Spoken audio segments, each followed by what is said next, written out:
सब लोग आ गए सब।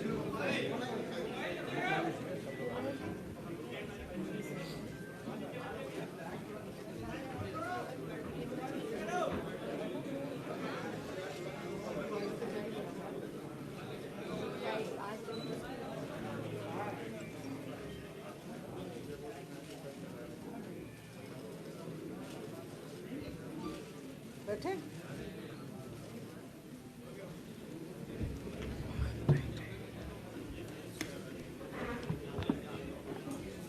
आप पहले बोलेंगे। इस अहम घोषणा पत्र में आई हुई हमारी आदरणीय राष्ट्रीय महासचिव प्रियंका गांधी जी का, मैनिफेस्टो कमेटी के चेयरमैन सलमान खुर्शीद जी का, उत्तर प्रदेश कांग्रेस कमेटी के अध्यक्ष अजय कुमार लल्लू जी का, विधानमंडल नेता आराधना मिश्र मोना जी का, मैनिफेस्टो कमेटी के सारे आदरणीय मेंबर्स, पीएल पुनिया जी, रहने दीजिए उसको, आप सबका स्वागत है। और मीडिया से आए हुए हमारे सारे पत्रकार बंधुओं, आपका भी स्वागत है। मैं आग्रह करती हूं उत्तर प्रदेश कांग्रेस कमेटी के अध्यक्ष श्री अजय कुमार लल्लू जी से अपना ओपनिंग वक्तव्य इस मैनिफेस्टो के बारे में।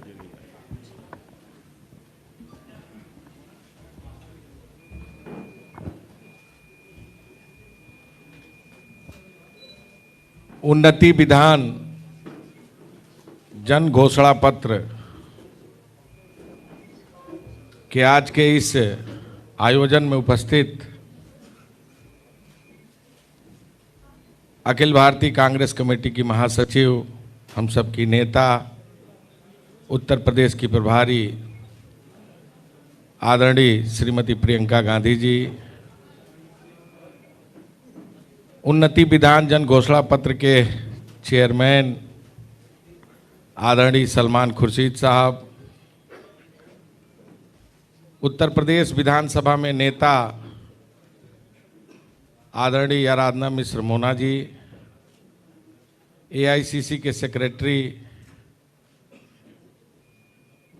श्री जितेंद्र बघेल जी, सम्मानित अखिल भारतीय कांग्रेस कमेटी की राष्ट्रीय प्रवक्ता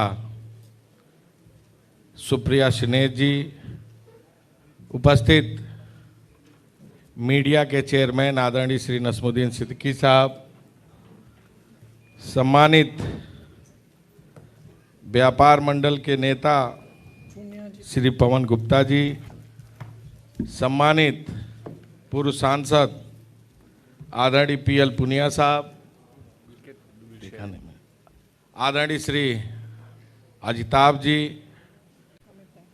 अमिताभ जी और उपस्थित सभी सम्मानित कांग्रेस पार्टी के नेतागण, सम्मानित मीडिया के सभी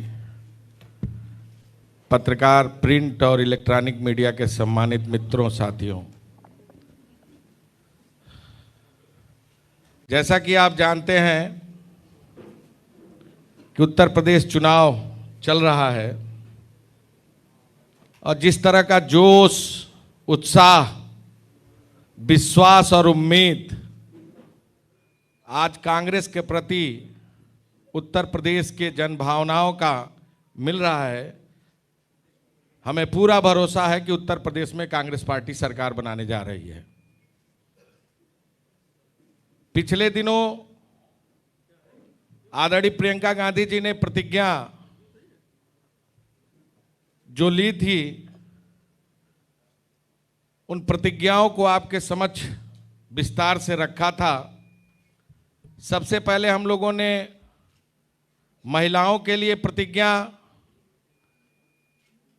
उसके बाद युवाओं के लिए हम लोगों ने मैनिफेस्टो, और आज हम सब आपके बीच में आज जो प्रतिज्ञा लेके आए हैं, घोषणा पत्र लेके आए हैं, उसके बारे में विस्तार से हमारी नेता आदरणीय श्रीमती प्रियंका गांधी जी आपके बीच में रखेंगी। मैं पुनः आप सबका स्वागत करते हुए मैं चाहूँगा कि महासचिव दीदी प्रियंका गांधी जी अपने इस उन्नति विधान जन घोषणा पत्र को आपके बीच में रखें। आदरणीय श्रीमती प्रियंका गांधी।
क्षमा चाहूँगा। मैं सबसे पहले उन्नति विधान जन घोषणा पत्र के चेयरमैन आदरणीय श्री सलमान खुर्शीद साहब आपके बीच में अपनी बातों को रखेंगे, तो मैं आहूत करता हूं आदरणीय श्री सलमान खुर्शीद साहब।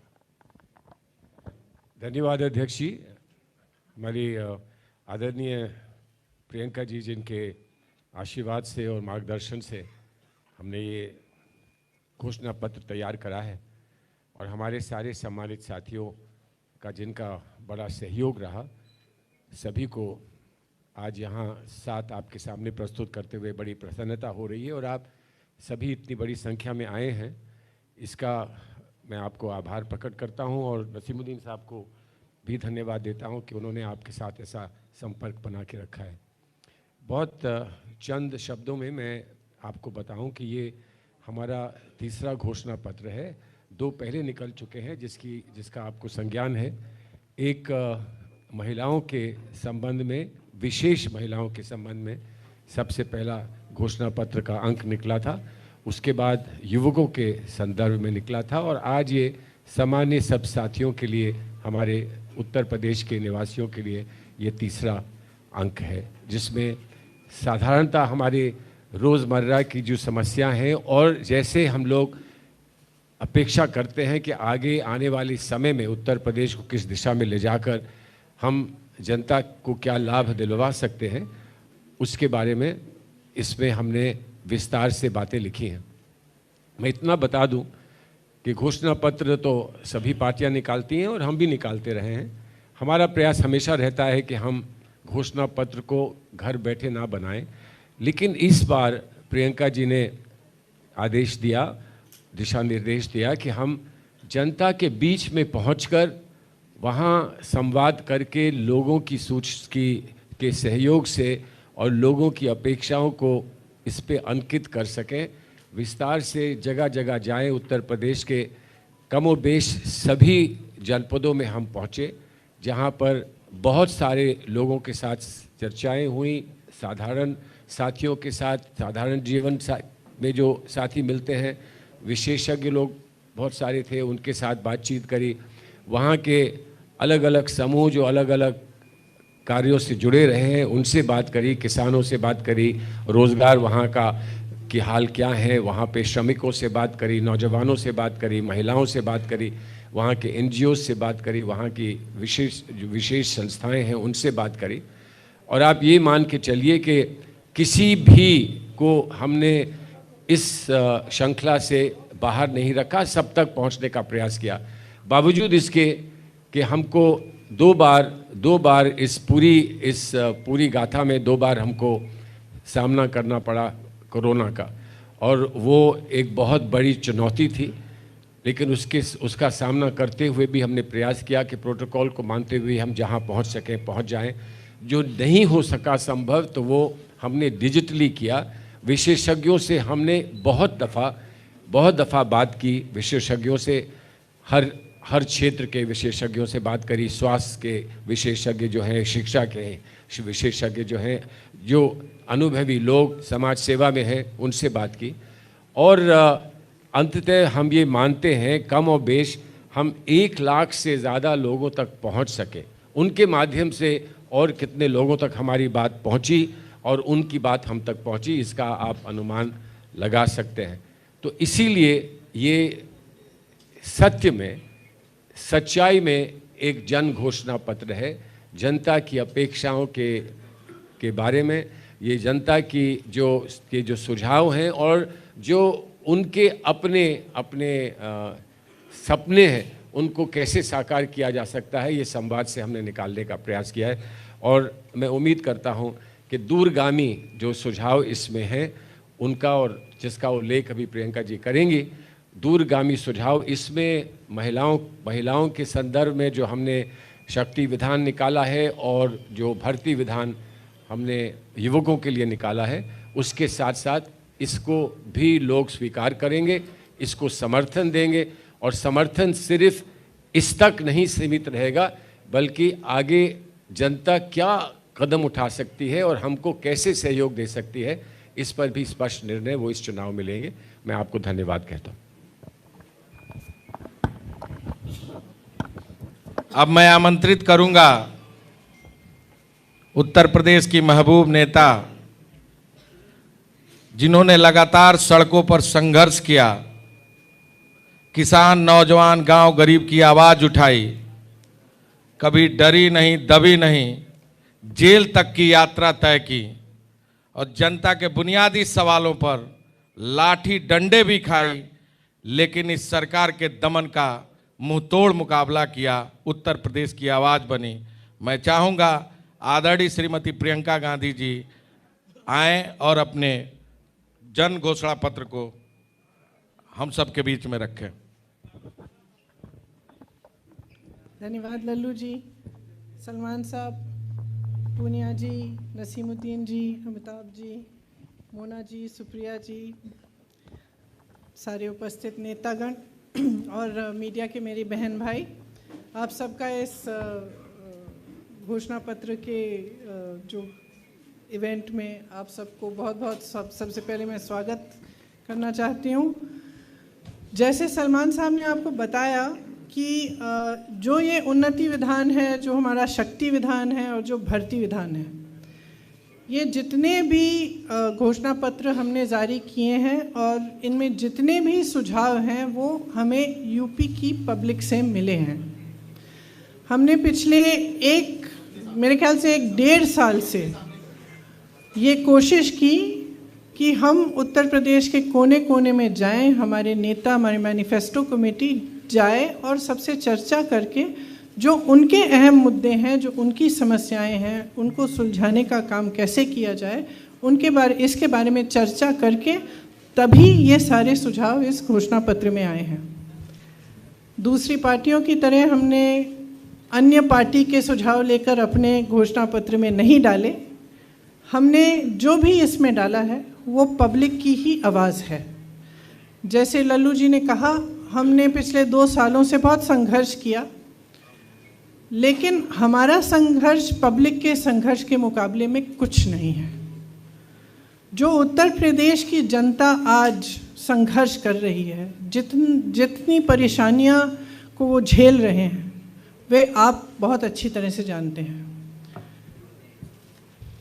जो सबसे बड़ा मुद्दा है रोज़गार का मुद्दा, उसके बाद महंगाई का मुद्दा, इन दोनों को निपटाने के लिए इनको कैसे हम, इन समस्याओं को किस तरह से हम सुलझाएं, उसके लिए हमने बहुत चर्चा की और हमने काफ़ी इस विधान में भी और जो भर्ती विधान है, शक्ति विधान है, उसमें भी हमने इसके बारे में अपनी घोषणाएं की हैं। तो मैं कुछ मुख्य बिंदु इस घोषणा पत्र के मैं आपको पढ़ के सुनाना चाहती हूँ। सबसे पहले तो जो हमारी प्रतिज्ञाएं थीं, जिनके बारे में आपको पहले से जानकारी है, लेकिन एक बार दोहराना चाहती हूँ मैं कि किसानों का पूरा कर्जा माफ़ किया जाएगा। हम ये कह रहे हैं कि हमारी सरकार जब बनेगी तो 10 दिन के अंदर अंदर किसानों का कर्ज माफ़ किया जाएगा। छत्तीसगढ़ में जब कांग्रेस की सरकार आई तो आप सब ने देखा होगा कि शपथ लेते ही 3 घंटों के अंदर अंदर किसानों के कर्ज माफ़ किए गए। उसी तरह से हम यहाँ भी उत्तर प्रदेश में ये करना चाहते हैं। 2500 में गेहूं, धान और 400 में गन्ना खरीदा जाएगा। बिजली बिल सबका हाफ किया जाएगा। कोरोना काल में जिस का बकाया है वो साफ़ किया जाएगा, ख़त्म किया जाएगा। जिस को कोरोना से सबसे ज़्यादा आर्थिक मार पड़ी, उन परिवारों को 25,000 रुपये दिए जाएंगे ताकि वो एक बार फिर अपने पैरों पे खड़े हो सकें। हमने पहले भी ये बहुत बार घोषणा की है, फिर से दोहरा रहे हैं कि 20 लाख सरकारी रोज़गार दिलवाएंगे। इसका पूरा खाका तैयार करके हमने भर्ती विधान में आपको कुछ दिनों पहले बताया था। उसमें से 12 लाख सरकारी पद खाली पड़े हैं जिन्हें भाजपा की सरकार ने 5 सालों से नहीं भरा। हम कह रहे हैं कि हम वो 12 लाख पद भी भरेंगे और उसके अतिरिक्त हम 8 लाख और पद भरेंगे, या और रोज़गार हम माफ़ करिए, पद भरेंगे नहीं, 8 लाख हम रोज़गार और पैदा करवाएंगे। इसके साथ साथ हमने पहले भी कहा है कि 40% रोज़गार पहले के जो आरक्षण हैं उनके तहत महिलाओं को दिए जाएंगे। अगर कोई भी बीमारी हो तो सरकार की तरफ से 10 लाख रुपए तक इलाज मुफ्त मिलेगा। आवारा पशु की बहुत बड़ी समस्या है उत्तर प्रदेश में। कम पार्टियां इसके बारे में बात करती हैं, लेकिन सच्चाई ये है कि किसान बहुत त्रस्त हैं। और हमने अपने अनुभव में, जो हमारी छत्तीसगढ़ में कांग्रेस की सरकार है, उन्होंने एक पूरी योजना बनाई कि इससे हम किस तरह से इस समस्या को हम हल कर पाएँ। इसके मुख्य बिंदु हमारी उन्नति विधान में हैं, लेकिन मैं यहाँ कहना चाहती हूँ कि जिन जिन को आवारा पशुओं के नुकसान को झेलना पड़ा है, उन्हें 3,000 रुपये का मुआवजा दिया जाएगा और एक गोधन न्याय योजना शुरू की जाएगी, जिसके काफ़ी ज़्यादा एलिमेंट्स होंगे। लेकिन एक एलिमेंट ये है कि 2 रुपये किलो में गोबर खरीदा जाएगा। ये छत्तीसगढ़ में हो रहा है और फिर उस गोबर को वर्मी कॉम्पोस्टिंग में सेल्फ हेल्प ग्रुप्स द्वारा इस्तेमाल किया जाता है। तो इससे बहुत सुविधा होती है। छोटे और मझोले उद्योगों के लिए देखिए, हम सब ने देखा है, आपने हाल ही में बागपत में एक छोटे व्यापारी की हालत देखी और हम सब ने वो बहुत ही दुखद घटना, एक तो फेसबुक पे लाइव हुई और हमें पता चला कि उनकी पत्नी की मृत्यु भी हुई है। बहुत ही ज़्यादा दुखद ये घटना हुई, लेकिन ये हम पूरे प्रदेश भर में देख रहे हैं। चाहे मैं नोएडा में गई प्रचार करने के लिए, चाहे मैं बुंदेलखंड गई, चाहे झांसी में थी, चाहे यहाँ पे लखनऊ में हो, चाहे जहाँ भी मैं जा रही हूँ, ये देखने को मिल रहा है कि जो छोटे व्यापारी हैं और मझोले व्यापारी हैं, वो एकदम इतने त्रस्त हैं और परेशान हैं, क्योंकि उनके लिए एकदम कोई भी सपोर्ट, समर्थन सरकार की तरफ से नहीं आया है। और चाहे नोटबंदी हो, चाहे उसके बाद जीएसटी हो, और उसके बाद जो कोरोना का लॉकडाउन हुआ, सबसे बड़ा प्रभाव इन्हीं व्यापारियों पे हुआ है। तो चाहे छोटे दुकानदार हों, छोटा मैन्युफैक्चरिंग यूनिट हो, बहुत ही ज़्यादा असुविधा हुई। लेकिन सरकार की तरफ से बहुत दुख की बात है कि इनके लिए कोई सपोर्ट नहीं मिली। और इस बजट में जो 2-3 दिन पहले आई, उसमें भी आपने देखा होगा कि जहां बड़े बड़े उद्योगपतियों के लिए, जो प्रधानमंत्री जी के मित्र हैं, उनके लिए तमाम योजनाएं, तमाम समर्थन और हर चीज़ लिखी गई, लेकिन इन छोटे व्यापारियों के लिए कुछ नहीं लिखा गया, गरीबों के लिए कुछ नहीं लिखा गया। इसीलिए हम चाहते हैं कि एक ख़ास मदद हम छोटे व्यापारियों की करें। इसमें मुख्य बिंदु ये है कि जो पारंपरिक क्लस्टर्स होते थे, जैसे मुरादाबाद में पीतल का क्लस्टर, कानपुर में लेदर, इनको हम और मजबूत बनाएं। और इसमें नौजवानों को, अगर नौजवान अपना छोटा व्यापार शुरू करना चाहता है, अपना मैन्युफैक्चरिंग करना चाहता है, एक यूनिट खड़ा करना चाहता है, उसके लिए हमने भर्ती विधान में ऑलरेडी बोला था कि हम किस तरह की सुविधाएं देंगे। जैसे उनको लोन मिलेगा 1% ब्याज पे, और किस तरह से हम उन क्लस्टर्स को डेवलप करेंगे ताकि उन क्लस्टर्स में जितनी भी सुविधाएं हैं इंडस्ट्री के लिए वो मिले और पूरी तरह से इन छोटे व्यापारियों की मदद हो। श्रमिकों और कर्मचारियों के लिए हमने ये प्रपोजल दिया है कि आउटसोर्सिंग बंद की जाएगी।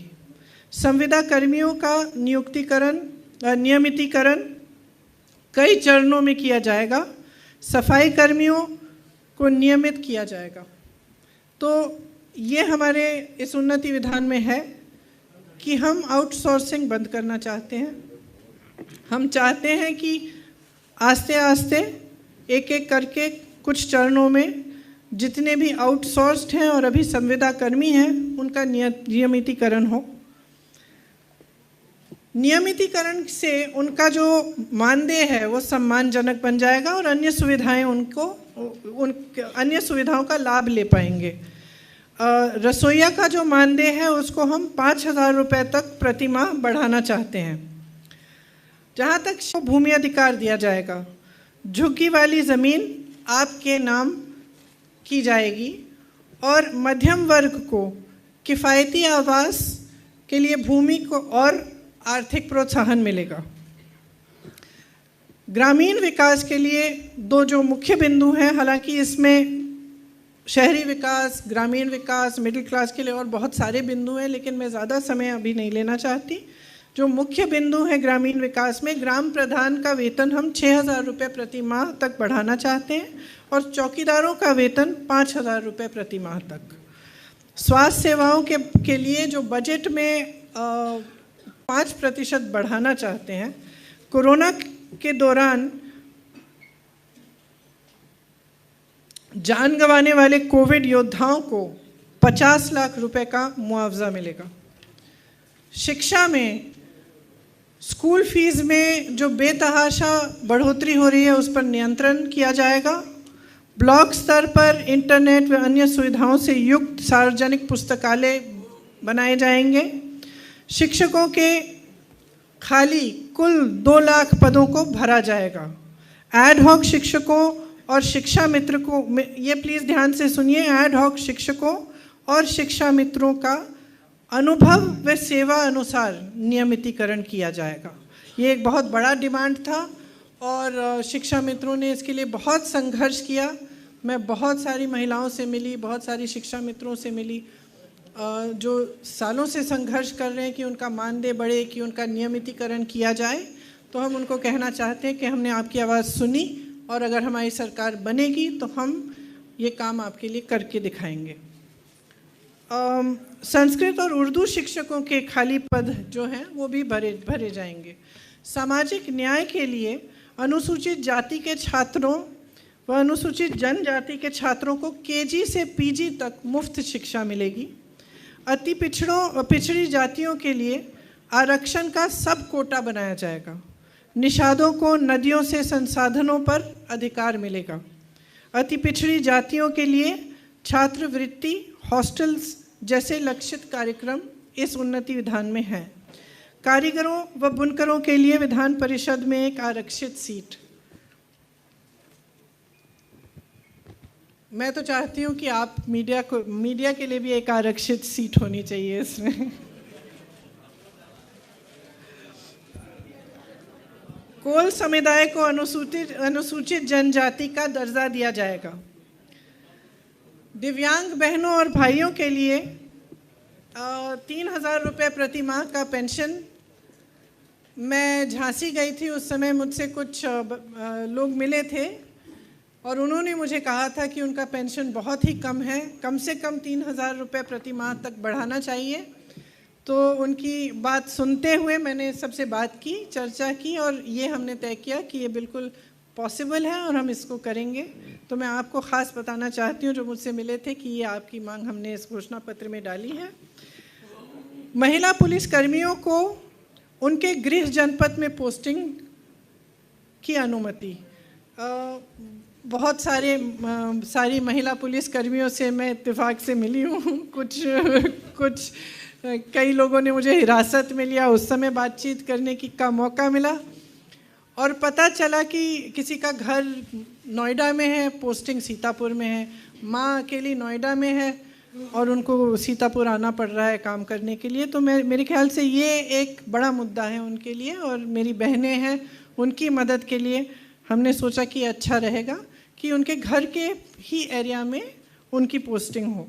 पूर्व सैनिकों के लिए एक विधान परिषद की सीट और सच्चाई को लिखने वाले और दिखाने वाले जो पत्रकार हैं जिनके खिलाफ मुकदमे दायर किए गए हैं, उन सब मुकदमों को हम ख़त्म करेंगे। तो आपको स्वतंत्रता मिलेगी जो आज आपके पास है नहीं। तो ये मुख्य बिंदु हैं। मैं कहना चाहती हूँ और मैं बार बार इस बात को दोहराती हूँ कि चुनाव के समय हमें विकास की बात करनी चाहिए, हमें उन मुद्दों को उठाना चाहिए जिससे आपका जीवन बेहतर बने। जहाँ जहाँ मैं जाती हूँ मैं पूछती हूँ 5 सालों में आपका जीवन बेहतर हुआ, आपको सुविधाएं मिली? और एक जगह नहीं है, एक घर नहीं है, एक परिवार नहीं है जो मुझे इस सवाल के जवाब में हाँ कह सकता है। सब कहते हैं, कई नौजवान हैं, लोग कहते हैं कि ठीक है राशन मिल गया, लेकिन वो मुझे कहते हैं कि हम राशन से क्या करेंगे। ठीक है, थोड़ी सी सुविधा मिल जाएगी, लेकिन हमारी प्रगति कैसे होगी, हम सक्षम कैसे बनेंगे, आत्मनिर्भर कैसे बनेंगे, अपने पैरों पर कैसे खड़े होंगे। तो बार बार हम कांग्रेस पार्टी के जितने भी नेता हैं, हम एक सकारात्मक प्रचार करना चाह रहे हैं। हम चाह रहे हैं कि उत्तर प्रदेश की बात हो, आपकी जनता की बात हो, आपके विकास की बात हो। और मैं जो भी देख रहे हैं इस प्रोग्राम को, मैं आपसे आग्रह करती हूँ कि आप सारे राजनीतिक दलों से विकास पर अपने जो मुद्दे हैं, आपके मोहल्लों में, गलियों में नल क्यों नहीं है, सड़कें क्यों नहीं बनी हैं, बिजली क्यों नहीं है, पानी क्यों नहीं आ रहा है, शिक्षा की सुविधा क्यों नहीं है, सेहत के लिए क्या सुविधा है, ये सब सवाल आप उठाएं और उनको मजबूर करें कि इन सवालों पे चुनाव लड़ा जाए। तो आशा है कि हमारा जो घोषणा पत्र है, इसमें आपकी बहुत सारी समस्याओं के समाधान की बात है। आप सब इसको ध्यान से पढ़ेंगे और वोट डालने के समय भी इस पर आप अपना ध्यान आकर्षित करेंगे। धन्यवाद जी। हम लोग एक एक करके सवाल लेंगे और पहले इसी विषय पर अगर आप सवाल पूछें तो उसका स्वागत है। एक एक करके लेने दीजिए। हाँ, एक एक करके लेंगे। 1 मिनट रुक जाइए, पहले इधर से।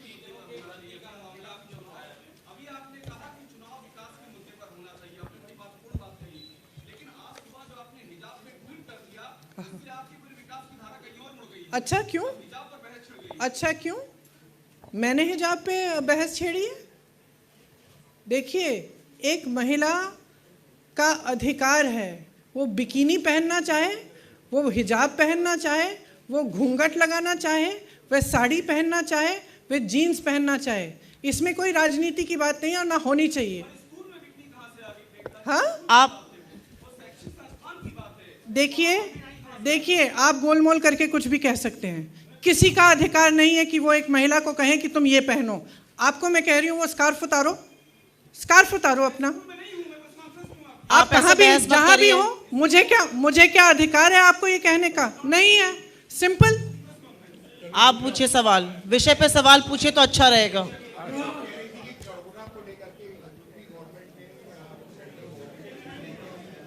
जी, देखिए यहाँ उत्तर प्रदेश में जब ऑक्सीजन नहीं मिल रहा था तो छत्तीसगढ़ की सरकार ने छत्तीसगढ़ से यहाँ टैंकर भेजे हैं।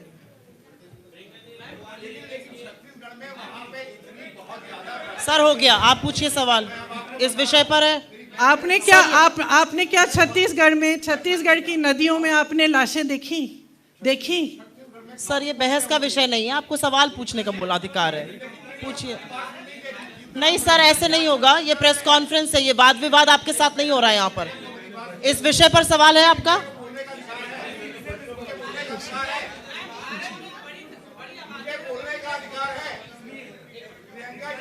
सर ये गलत बात है, आप गलत कर रहे हैं, ये प्रेस कॉन्फ्रेंस है, थोड़ा सा अनुशासन रखिए। आपसे हाथ जोड़ के निवेदन है मेरा। पूछिए आपका सवाल क्या है। रुक जाइए 1 मिनट।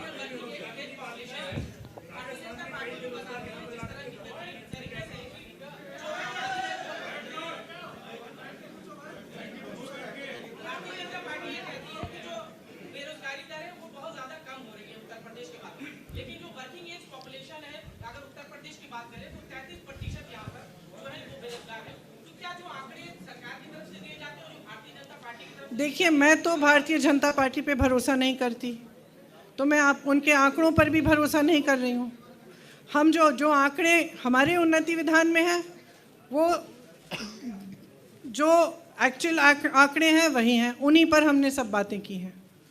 तो मैं उनकी बात नहीं कर सकती। वो कौन से आंकड़े देते हैं? वो तो कहते हैं कि सब खुशहाल है, वो तो कहते हैं कि बहुत प्रगति हो रही है। मैं घर घर में जाती हूँ और कुछ नहीं है, महंगाई से लोग अपनी रोजी रोटी नहीं कमा पा रहे हैं। पूछिए आपका सवाल पीछे। अभी रुक जाइए आप, प्लीज शांत रहिए। पूछिए सवाल। साथ में बोलेंगे तो सुनाई नहीं देगा, एक जन करके। जी, आपका सवाल छत्तीसगढ़ के बारे में, आप छत्तीसगढ़ जाके पूछ लीजिए। सर ये गलत बात है जो आप कर रहे हैं, इस तरह से पत्रकार वार्ता नहीं होती है। आप अपने साथियों के साथ गलत कर रहे हैं। पूछिए आप अपना सवाल। बताइए जी।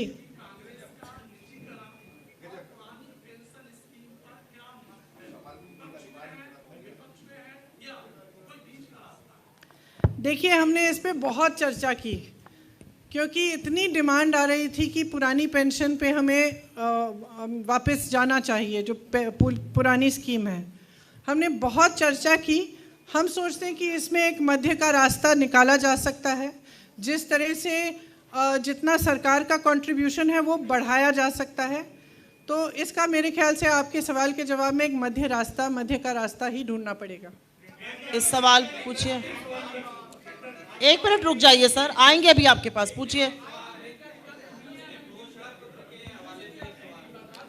जरा जोर से बोलिए। कुलियों से। जी, हमने सबके लिए इसमें लिखा है, आप देख लीजिएगा। हम एक अंतिम सवाल लेंगे, आप पूछिए। पूछिए, आप पूछिए। ये इस तरह से नहीं हो सकती प्रेस का वार्ता। आप उधर आते ना, आप यहाँ पे क्यों? उनको पूछिए सवाल। हाँ पूछिए, महिला सवाल पूछना चाह रही है यहाँ पे। नहीं, वो पहले खड़े हुए हाँ, थे, उनके पूछिए। बाद उनके बाद आप पूछिए। आप पूछेंगे।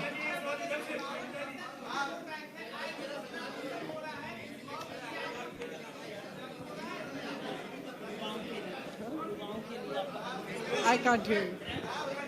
अगर आप लोगों को लगता है कि इस तरह से सवाल का जवाब मिलेगा तो मैं बड़ी हाथ जोड़ के अनुमति वहां चाहती हूँ। आपको ऐसे नहीं मिल सकता। एक एक आदमी पूछिए ना, पूछिए आप।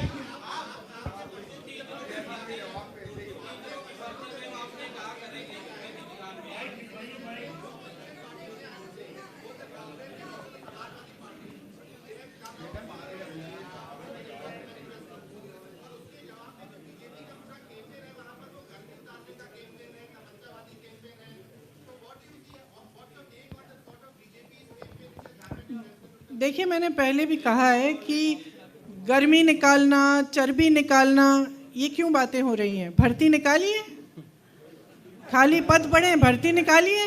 हमने तो पूरा खाका तैयार किया है कि हम भर्ती कैसे निकालेंगे। हम तो ये भी बता रहे हैं कि कहाँ से निकालेंगे। हम ये बता रहे हैं कि रोजगार कहाँ से दिलवाएंगे। हम ये सब कह रहे हैं और आप एक दूसरे से कह रहे हैं कि कोई कह रहा है कि चर्बी निकालेंगे, गर्मी निकालेंगे। फालतू की बातें हैं, ये लोगों को गुमराह करने वाली बातें हैं। आपका सवाल। आप इधर आइए, पहले पत्रकारों में आइए, आप उधर जाइए पहले। आप पूछ रही थी, पूछिए आप सवाल।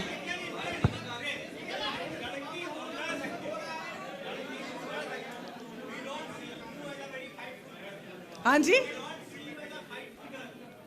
You don't see me as a fighting girl. अगर ये नहीं लड़ रही है तो कौन लड़ रहा है? सर बैठ जाइए आप। चलिए आप सवाल पूछिए। आपका हो गया सवाल? नहीं, बहुत सारे लोग हैं, पूछिए। वो महिला कुछ पूछना चाह रही है, उसके बाद हम प्रेस कॉन्फ्रेंस खत्म करेंगे। I think we should end it because nobody is...